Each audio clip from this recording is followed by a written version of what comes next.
Hey everyone, welcome back to Code Foundations. Today we are diving into arrays and lists, one of the most powerful ways to organize our data. But before we dive into code, let's visit our classroom. Think about a teacher taking an attendance. They have a list of students. Each student has a specific position like first, second, or third. They can add student in that list or remove student.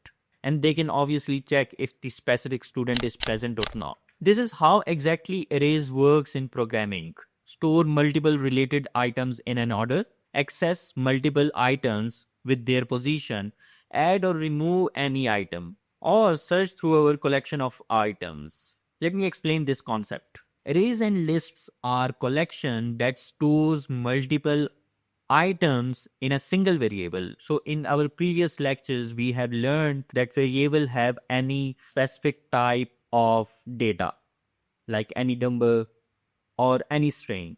But array is actually a variable which can consist multiple items. So now we have discussed that array can store multiple items in single variable.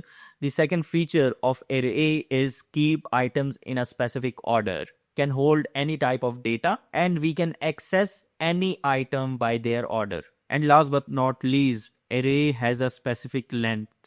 In like if the length of array is 4, we can store only 4 elements in that or items in that array. So there are different key operations of array. Number 1 is adding items, second one is removing items, third one is changing items, fourth one is sorting items, and the fifth one is finding items. Obviously, let's see how it is implemented. So we have pseudocode first, and as you can say, students equal to Alice, Bob, and Charlie.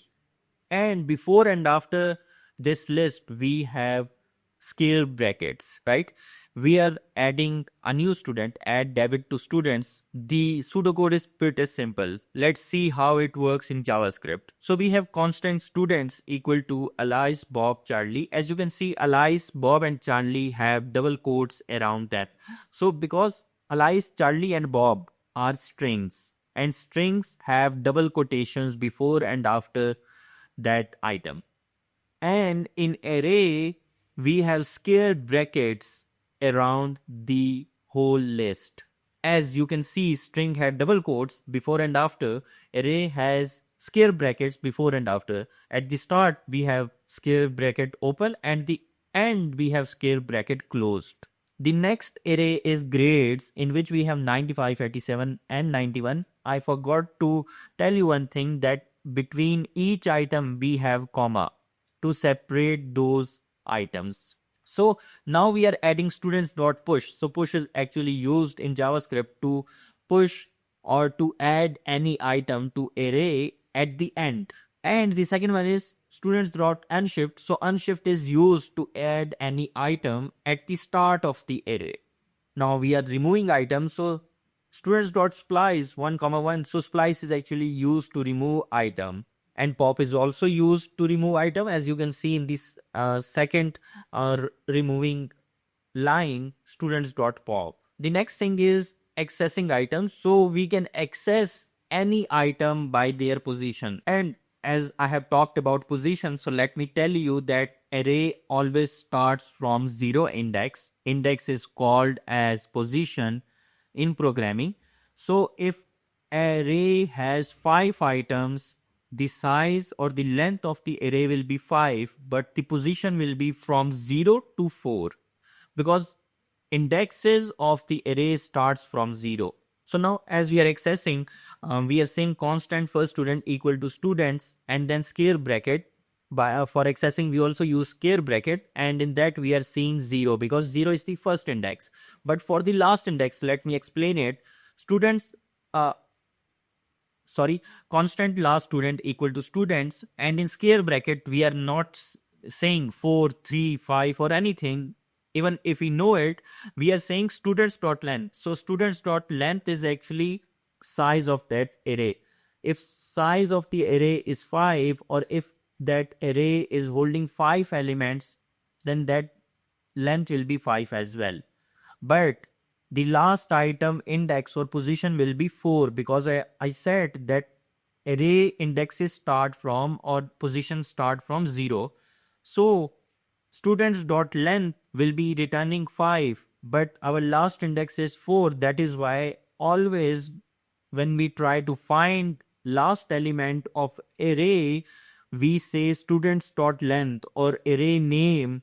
Anything can become in array name dot length -1, and that will be the last position of array. The next piece of code is to check existence, and we are saying student dot includes.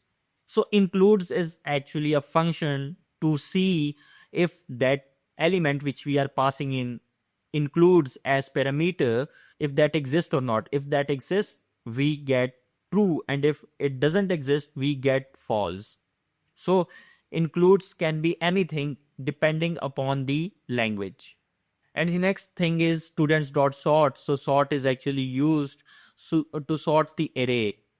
If it is string array, it will be sorted alphabetically, and if it is a number array, it will be sorted as in ascending order. But we can obviously change the sorting positions as well. Like we can also sort in descending order, but we have to do some extra work.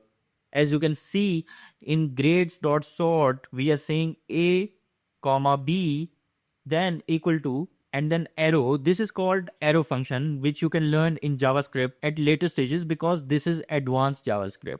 And we are saying b minus 1. So b minus 1, we are actually sorting the array in descending order, and that is why we are saying b minus 1. So a minus b is default positioning of the array.